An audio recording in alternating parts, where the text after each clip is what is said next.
За бид нэр гадаах орчиндөө бас анхаарч аль болох энэ гадаад хүмүүстэйгээ хамтраад ямар ажил хийх үү, гэр орныхоо ажилд яаж нэмэр болох уу гэж ингэж бодож түүний нэг нь бол одоо тэр хүмүүс маань ч юм мод тарих их дуртай.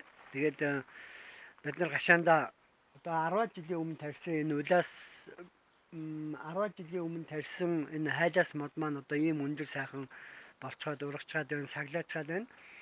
За мөн энэ модтой одоо ижил тарьсан бас энэ хайлаас байна. Тэгээ энэ модыг бол одоо 10 гаруй жилийн өмнө манай дэлхийн зүүн олон улсын байгууллагаас одоо дайрхи энэ манай энэ хавийн айл болгоны хүүхдийн тоогоор ингээ өгжсэн. Тэгээ бид нар тэр модны суулгацыг хайлаас модны суулгацыг тариад өнөөдөр ийм сайхан өндөр мод болцоод байна. За мөн одоо энэ гашааны баруун талаар бол одоо хэд хэдэн жимсний моднууд байгаа.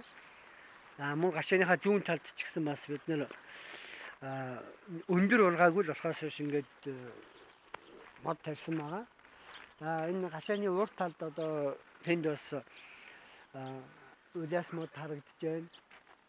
Энийг бол одоо бид нар Уругвай найзтайгаа, Уругвайаас ирсэн найзтайгаа их 6 сарын 1-ний тохиолдуулж бас ингэ мод тарьжсэн. Түрүүний тэр энэ хайлаас модыг бол бид нар Франц найзуудтайгаа хамтарч бас тарьжсэн байгаа. За энэ бол гашаан доторх модоо би бас ингээд товчхон танилцууллаа.